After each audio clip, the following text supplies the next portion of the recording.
मन रघुनंदन जानकी साथा। मन तो सीताराम जी के चरणारविंदों में है, लेकिन तन है मां सुमित्रा जी के चरणारविंद में।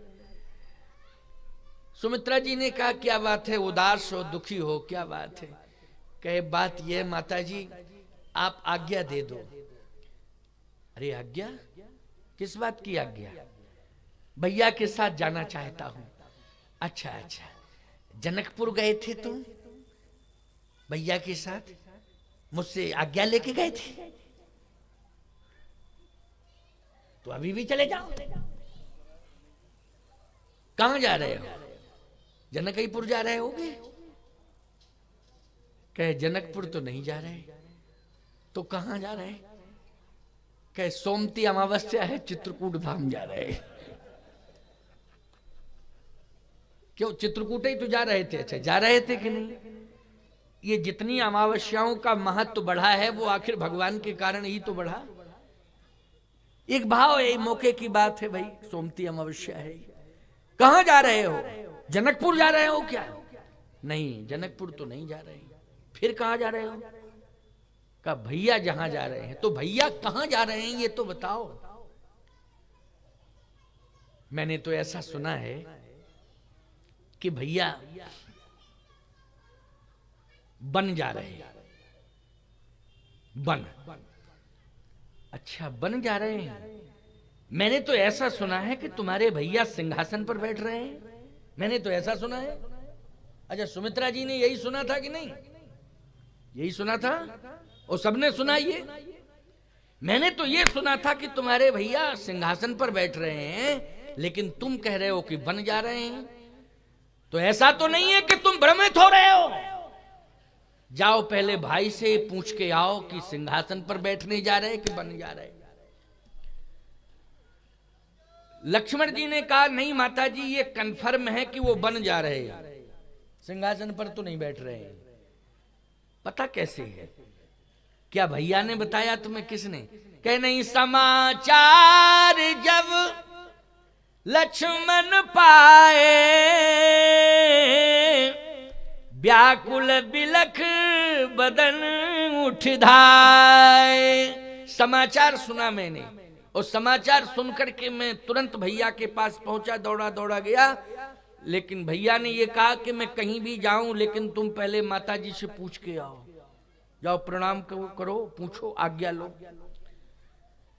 कहे यदि तुम कह रहे हो कि बन जा रहे हैं लक्ष्मण, तो ये बता सकते हो कि बन क्यों जा रहे हैं?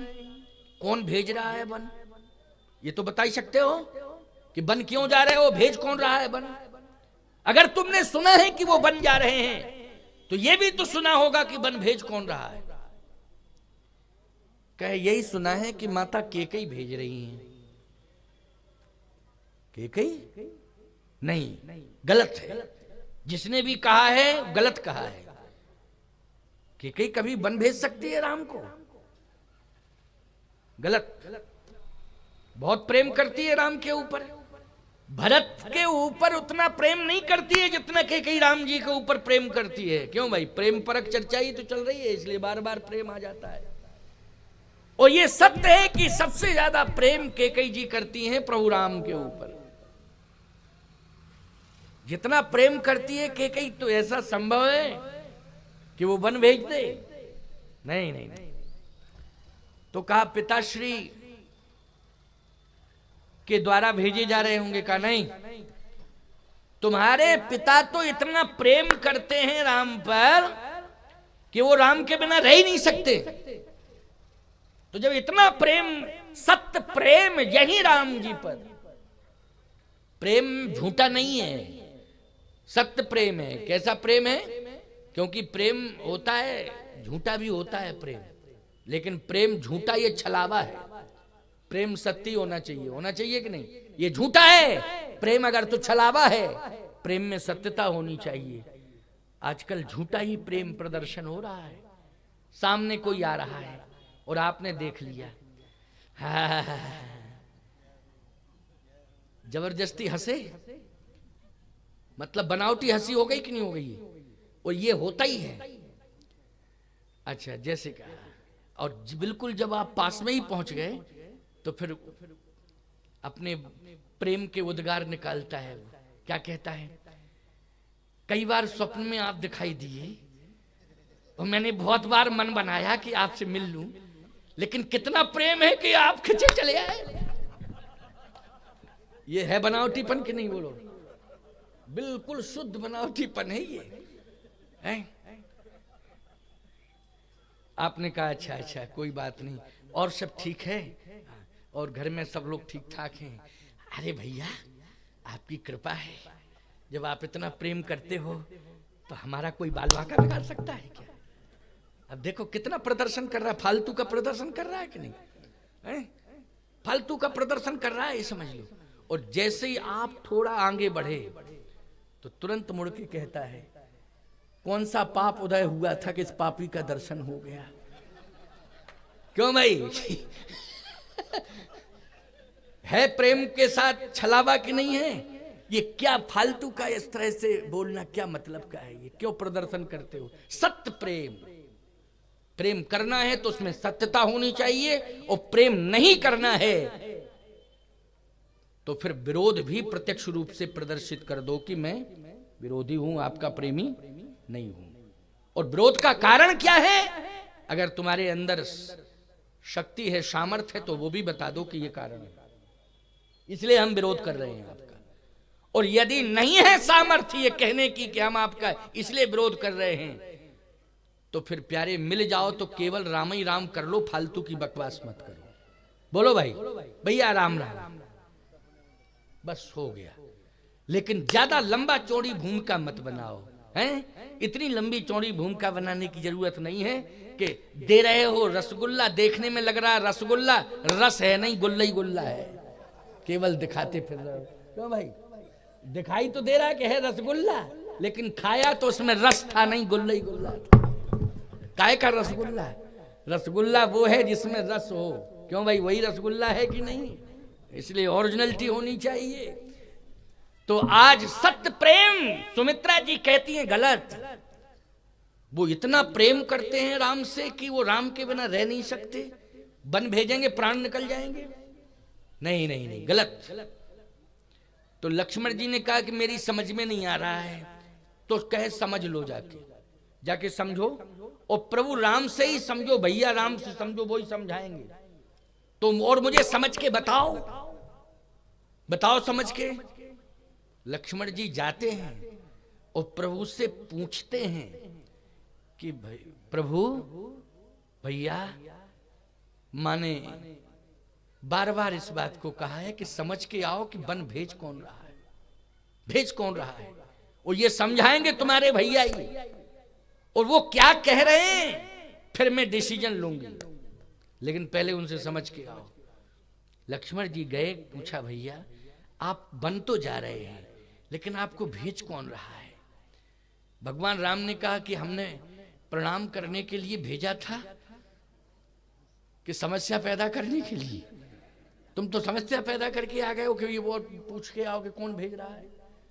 कहे नहीं माता जी ने विवश किया मुझे और उन्होंने भेजा है, और ये भी कह दिया है कि जब तक वन भेजने वाले का नाम क्लियर ना कर दें तब तक एक कदम भी ना बढ़ावें। आज्ञा से माता सुमित्रा, आज्ञा से माता सुमित्रा। भगवान राम ने कहा चलो माता जी ने अगर ऐसा कहा है तो उसका स्पष्टीकरण ले लो। क्या तुम कैकेयी मां के पास जा सकते हो क्या? लक्ष्मण जी बोले जब तक जिंदा है तब तक तो जा ही नहीं सकते। ऐसा काम किया है उन्होंने? क्या बस यही तो गलत सोच है तुम्हारी?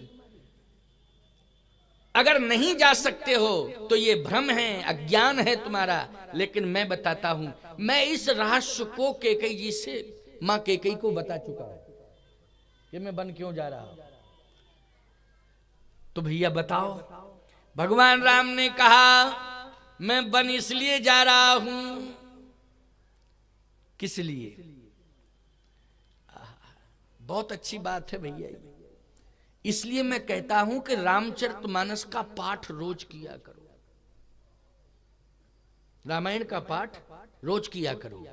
और यदि रामायण का पाठ रोज नहीं कर पा रहे हो तो कम से कम जब भी समय मिल जाए तब जरूर कर लिया करो। वैसे तो रोज करो, हैं? रोज करो। भगवान राम ने कहा कि मैं कैकेयी मां से कह चुका हूं, लेकिन सुमित्रा मां यदि जिज्ञासु बन के ये जानना चाहती हैं तो मैं बता रहा हूं कि मैं वन क्यों जा रहा हूं। कोई मुझे भेज नहीं रहा है, फिर मेरा कल्याण है, इसलिए मैं अपना कल्याण करने के लिए वन जा रहा हूं। ये बात मैं बता चुका हूं। मुनिगण मिलन विशेष वन, ये रामायण का दोहा है ना। मुनिगण मिलन विशेष वन, सबई भांति हित मोर। अब बताइए इस दोहे में भगवान राम वन जाने में अपनी सार्थकता सिद्ध कर रहे हैं कि विरोध सिद्ध कर रहे हैं? बोलो भाई। विरोध सिद्ध नहीं कर रहे हैं, सार्थकता सिद्ध कर रहे हैं। और इस बात को कह चुके हैं कैकेयी जी से, कह चुके हैं कि नहीं? महाराज श्री दशरथ ने भी सुने ये वाक्य, कैकेयी जी ने भी सुने ये वाक्य, और आज लक्ष्मण जी को भी बता रहे हैं कि जाओ कह दो माता जी से। मुनिगण मिलन विशेष वन, सबई भांति हित मोर। लेकिन यदि समाचारों में तुमने ये सुन लिया है लक्ष्मण, समाचार जब लक्ष्मण पाए व्याकुल बिलक बदन उठ जाए धाये, तुमने यदि समाचारों में ये सुन लिया है कि कैकेयी मां भेज रही हैं या पिताश्री भेज रहे हैं, तो तहीं पर पितु आयुष बहुरा सम्मत जननी तोर। लेकिन ये बाद की बात है, प्रथम दृष्टया तो मुनिगण मिलन, और यदि मुनियों से मिलने में ही मेरा हित है, कल्याण है, तो मेरे माता पिता दोनों ने वन भेजकर मेरा अहित नहीं किया है, हित ही किया है, हित ही कर रहे हैं वो। क्योंकि मुनिगण मिलन विशेष वन, सबई भांत हित मोर। तो इसमें अहित कहां है? उन्होंने तो हित किया है मेरा। तहीं पर पितु आयुष बहुर, हित किया है। स्पष्टीकरण हुआ कि नहीं हुआ? जाओ कह दो लक्ष्मण। अब लक्ष्मण जी महाराज जा रहे हैं। इधर देखिए आप, लक्ष्मण जी की बात ही मंत्री सुमंत जी ने दशरथ जी को सुनाई। प्रसंग वही आ गया ना, ऐसा मत समझना। ये तो मैंने संकेत दिया है, और चर्चा बिल्कुल सुनिश्चित है कि वो कर्म पर निर्धारित हो रही है। समझ रहे हो कि नहीं? कर्म, एक तो माता पिता की सेवा करने वाला मातृ पितृभक्त श्रवण है नहीं, क्यों भाई? और एक स्वयं परम पिता परमात्मा ने जिसको पिता स्वीकार किया है उसका कर्म, कि परमात्मा ही पुत्र बन के आया। कर्म की कल्पना करिए आप, उसके कितना अच्छा कर्म होगा। लेकिन वो परमात्मा छोड़ के चला गया। अब कर्म की परिकल्पना करिए आप, हैं? सबई भांत हित मोर, जाओ सुना दो लक्ष्मण। लक्ष्मण जी पहुंचे, प्रणाम किया मां को, कहा क्यों, निर्णय कुछ मिला? क्या बताया तुम्हारे भैया ने? क्या बता दिया, रहस्योद्घाटन हो गया। अच्छा, क्या क्या रहस्य निकला? कौन वन भेज रहा है? कौन वन भेज रहा है? किसकी हिम्मत पड़ी वन भेजने की? कहा माता जी सुनो तो, क्रोध करने की जरूरत नहीं है, सुन करके आश्चर्य होगा आपको। क्या? मुनिगण मिलन विशेष वन। भैया तो मुनि महात्माओं से मिलने के लिए जा रहे हैं, और फिर ये मुनि महात्माओं से मिलने के लिए माता पिता भेज रहे हैं। कैकेयी माता और पिताजी दोनों मिलके मुनियों से मिलने के लिए भेज रहे हैं। अब बताओ भैया, आपके माता पिता आपको चित्रकूट भेजें कि जाओ महात्माओं का दर्शन करो, कामतानाथ के दर्शन करो, परिक्रमा करो, महात्माओं के दर्शन करो, तो इसमें तुम्हारा हित है कि अहित है? हैं? हित है कि नहीं है? हित, कन्फर्म हित है। अब बीच में कोई अतिक्रमण कर रहा है रास्ते में तो एक्सीडेंट भी हो जाता है। अतिक्रमण कोई करेगा तो राक्षसों ने अतिक्रमण किया तो उनको तो मारना ही ना पड़ेगा? क्या उनकी आरती उतारी जाती? क्यों भाई? और जो राक्षस समझौता कर लिए, संभल गए, उनके साथ क्या व्यवहार किया राम जी ने, ये भी समझ लो। और जो अकड़े मकड़े रहे उनके साथ क्या व्यवहार किया, ये विषय अलग है। लेकिन सही बात तो ये है कि मुनि महात्माओं का दर्शन करना ये बहुत बड़ा पुण्य है। परमात्मा का दर्शन करना ये परम पुण्य है। बोलो है कि नहीं? तो लक्ष्मण जी को यही बात भगवान राम ने बताई, और जब सुमित्रा मां को ये सुनाई लक्ष्मण जी ने कि वो तो दर्शन करने के लिए बन जा रहे हैं। किसका? महात्माओं का दर्शन करने के लिए। सुमित्रा जी ने कहा, लक्ष्मण एक बात बताओ, अयोध्या में बड़े बड़े महात्मा सब आए, बहुत बड़े बड़े महात्मा। जब राम का जन्म हुआ था तब सभी संत आए थे, और इसके बाद राम जब जनकपुर गए, शादी विवाह हुआ तो वहां सब संत पहुंचे। इसके बाद जब चारों बहुएं लौट के आ गईं, चारों राजकुमार और चारों बहुएं, तो बोलो सभी संत महात्मा उस समय उस मंगल महोत्सव में सम्मिलित हुए कि नहीं हुए? जल्दी बोलो। अब जितने भी ऋषि मुनि महात्मा थे वो कई बार आ चुके अयोध्या, बचे कौन जिनसे मिलने के लिए जा रहे हैं? जिनसे मिलने के लिए राम जा रहे हैं, कौन ऐसे बचे जिससे राम न मिले हों और राम से जो न मिला हो? ऐसा कोई महात्मा मेरी समझ में लक्ष्मण आ ही नहीं रहा है। तो मैं कैसे कह दूं कि ऋषि मुनि महात्माओं के से मिलने हेतु ही राम बन जा रहे हैं? ये मेरी समझ में बात नहीं आ रही है। लक्ष्मण जी ने कहा, तो आप ही बता दो, आप तो बता सकती हो कुछ? हाँ, अब मैं बता सकती हूं। ना तो ऋषि मुनि महात्माओं से मिलने हेतु राम बन जा रहे हैं, क्योंकि सभी महात्मा अयोध्या में आके मिल चुके हैं। मिल चुके कि नहीं? कुछ बचे थे सो जनकपुर में मिल गए। मिल गए कि नहीं? यहां तक एक महात्मा बचे थे, कौन? गौतम ऋषि। तो जब पत्नी अहिल्या का उद्धार किया तो अहिल्या जी को गई पतिलोक आनंद भरी, वह मिल गए। गौतम भी मिल गए। बोलो मिल गए कि नहीं मिल गए? गई पतिलोक आनंद भरी।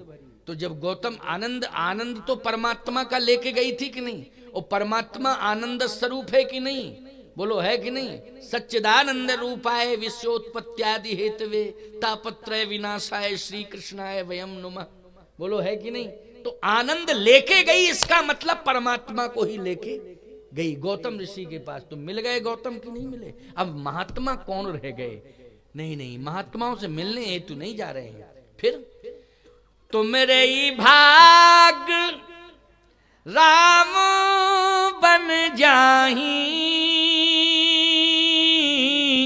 दूसर हेतु तात कछु नाही। दूसरा कोई हेतु ही नहीं। तुमरे ही भाग, केवल तुम्हारे भाग्य से तुम्हारा भाग्योदय हो गया। लक्ष्मण जी बोले, तो इसका मतलब है भैया भरत नहीं है और शत्रुघ्न भैया भी नहीं है और प्रभु राम जा रहे हैं बन, तो मेरे ही भाग मतलब राजा मुझे ही बनना है क्या? अरे नहीं, जो पैसी राम बन जाही, अवध तुम्हार काज कछु नाही। पुत्रवती जुवती जग सोई, रघुपति भगत जासु सुत होई। न तरु बाज भल बाद बयानी, राम विमुख सुत ते हित जानी। लक्ष्मण, प्रभु राम जहां जाएं उनकी सेवा में तुम वहां जाओ। और एक बात का ध्यान रखना कि सेवा छोड़ के मत आना। वो आना तो प्रभु राम को साथ लेके आना, इस बात का ध्यान रखना। मेरे पास आने की जरूरत ही नहीं थी। कहे भैया ने कहा मां को प्रणाम करके आओ। मां मैं तो निमित्त मात्र हूं। देखो ये कह रही है मां, मैं तो निमित्त मात्र हूं। मैं ये कहता हूं कि बेटे को मातृ पितृ भक्त होना चाहिए, लेकिन माता पिता को भी चाहिए कि अपनी संतान को परमात्मा के चरणों में समर्पित कर दे। ये माता पिता का भी धर्म कहता है। वो लोग कहता है कि नहीं, उभय पक्षीय संकेत है। तात तुम्हार मातु वैदेही, पिता राम सब भांति स्नेही। मैं तो निमित्त मात्र हूं। असली मां तो श्री सीता जी हैं। उन्हीं के चरणों में प्रणाम कर लेता, मेरे पास आने की जरूरत नहीं थी। जाओ, मेरा आशीर्वाद है। माता सुमित्रा ने लक्ष्मण के मस्तक पर हाथ रख दिया। कहा बेटा एक बात का ध्यान जरूर रखना, राग रोष ईर्षा मद मोह जन सपने हूं इनके बस हो, सकल प्रकार विकार बिहाई, मन क्रम वचन करो शिवकाई। मन वचन कर्म से सेवा करना मेरा आशीर्वाद है, क्योंकि मेरी कोख आज धन्य हो गई। तेरे विचारों ने मेरा जीवन धन्य कर दिया है। सुनिए एक बात बताएं आपको, माता पिता की तुम सेवा करो, लेकिन तुम्हारे विचार पवित्र ना हो तो भी वो सेवा जो है कारगर सिद्ध नहीं होगी, श्रेयस्कर नहीं है। समझ गए हो कि नहीं? क्यों? क्योंकि विचार तुम्हारे शुद्ध नहीं है। माता पिता सुन रहे हैं अपने कानों से कि जगह जगह चौराहे चौराहे पर तुम्हारी अपयश की चर्चा हो रही है, तुम्हारे दोषों की चर्चाएं हो रही हैं, ये सुन रहे हैं। तो जब तुम सेवा करने जाओगे तो ये नहीं कहेंगे बेटा बड़ी बुराई तुम्हारी सुनने को मिल रही है, अब सेवा करा के हम क्या करेंगे, इस तरह की चर्चा सुनने। आदतों में परिवर्तन करो, आदतों में परिवर्तन करो। जैसे तुम्हारी आदत है शराब पीने की, और तुम पी के आए और माता जी का पैर पकड़ा और पिताजी का, तो बोलो ऐसी सेवा से उन्हें सुख मिलेगा कि दुख मिलेगा? जल्दी बोलो। सेवा करो, शुद्ध विचार लेकर के करो और अवगुणों का त्याग करके सेवा करो, तो माता पिता हृदय से प्रसन्न होकर तुम्हें आशीर्वाद देंगे। इसलिए सेवा तो करो, लेकिन दुर्गुणों का त्याग करके सेवा करो, अवगुणों का त्याग करके सेवा करो। भोजन बना रहे हो तुम, लेकिन बनाने में पवित्रता कितनी है? अगर पवित्रता पूर्वक तुमने प्रसाद तैयार नहीं किया तो पाने वाले में प्रसन्नता नहीं आएगी। प्रसन्नता पाने वाले में तब आएगी जब पवित्रता पूर्वक तुमने उस प्रसाद को तैयार किया होगा। इसलिए बिल्कुल पवित्र आचरण युक्त होकर माता पिता की सेवा करो, मन क्रम वचन करो सेवकाई। शर्त क्या है? सकल प्रकार विकार बिहाई। सकल प्रकार विकार, विकार शब्द आया ना इसमें, विकार मानी दोष होते हैं कि नहीं होते हैं? सकल प्रकार विकार बिहाई। बस मेरा आशीर्वाद है बेटा। इसलिए तुम्हारा भाग्योदय इसलिए हुआ है कि तुम्हें सेवा का अवसर मिला। किसका अवसर मिला? सेवा का। संपत्ति पाने वाला भाग्यवान नहीं होता है, सेवा करने वाला भाग्यवान होता है। इसलिए सेवा का अवसर तुम्हें परमात्मा ने दिया है, जाओ सेवा करो।